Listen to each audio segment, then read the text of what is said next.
Om Shanti. Mount Abu 1951 की बात है कि एक बार दादी जी की तबीयत ठीक नहीं थी और डॉक्टर ने उनको पूर्ण रीति से आराम करने के लिए कहा। उन्हें कमरे में बेड पर ही रहने के लिए कहा गया। शाम होते होते दादी इस बात से थोड़ी भावुक हो गई और उदासी में आंसू आने लगे। बाबा ने दादी जी से इस प्रकार निराश होने का समाचार सुना। वे दादी जी के कमरे में आए और पूछा, क्या हुआ? बाबा आपकी क्या मदद कर सकता है? दादी ने कहा, मैं आपकी मुरली नहीं सुन पाऊंगी क्योंकि डॉक्टर ने कहा है पूर्ण रूप से बेड रेस्ट करो।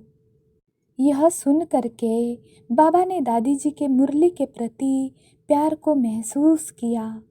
यह जानने के बाद बाबा ने दादी जी के कमरे में एक भाई से कहकर माइक्रोफोन और स्पीकर लगवा दिया। यह यज्ञ में पहली बार हुआ कि किसी के कमरे में माइक्रोफोन सेट किया गया और स्पीकर भी लगवाया गया। अगले दिन बाबा ने मुरली चलाई। दादी जी बेड पर लेटे हुए मुरली सुन पा रही थी। फिर भी उसी दिन बाद में दादी मायूस होने लगी और आंसू भी आ गए। बाबा दादी जी के पास आए और पूछा, क्या हुआ बच्चे? इस पर दादी जी ने कहा, इस संगम युग पर जब आप मुरली चलाते हैं तो मैं आपको देखना भी चाहती हूँ। मैंने आपको सुना लेकिन आपके चेहरे के प्यार भरे हाव भाव नहीं देखे। बाबा ने पूछा, बच्चे आप क्या करना चाहते हो? दादी जी ने कहा, बाबा जब आप मुरली चलाते हो तो मैं आपको देखना चाहती हूँ और आपकी दृष्टि भी लेना चाहती हूँ।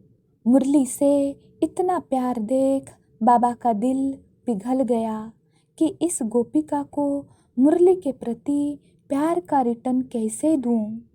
अगले ही दिन एक बेड और एक कुर्सी उस हॉल के दरवाजे के समीप रखी हुई थी जहाँ बाबा मुरली चलाते थे।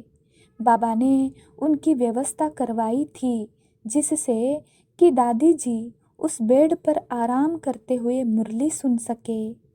इस तरह दादी जी ने बाबा को सुना भी और मुरलीधर का मुरली बजाने का ज्ञान डांस अनुभव भी किया, अर्थात देखा भी।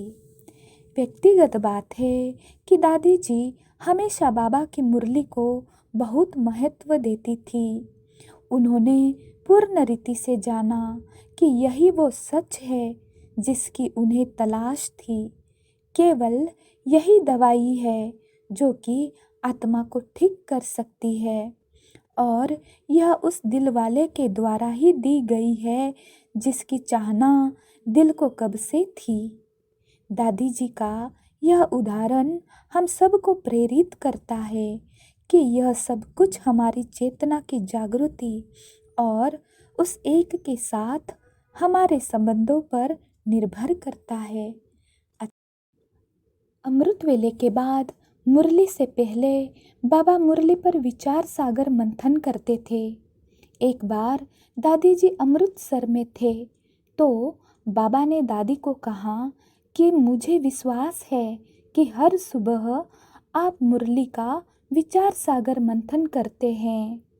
उस समय दादी जी इस तरह की प्रैक्टिस में इतने परिपक्व नहीं थे।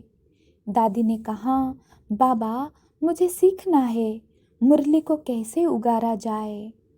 इसके बाद दादी जी प्रतिदिन अमृत वेले के बाद मुरली पर विचार सागर मंथन करने लगी। ऐसे में दादी जी को मुरली उगारते हुए बाबा का चेहरा, बाबा की दृष्टि सदा सम्मुख रहती थी। इससे समय के साथ साथ दादी बाबा की पर्सनालिटी को प्राप्त करने लगी। व्यक्तिगत बात है कि यह शिक्षा हम पर भी लागू होती है। हर दिन अमृत वेले के बाद हम बाबा का चेहरा और चित्र अपने सामने रखें और बाबा की मुरली का विचार सागर मंथन करते रहे। इस तरह हम मुरली मंथन से बाबा के संस्कारों की धारणा और बाबा की फरिश्ता पर्सनालिटी को अपने अंदर धारण कर सकते हैं। अच्छा, ओम शांति।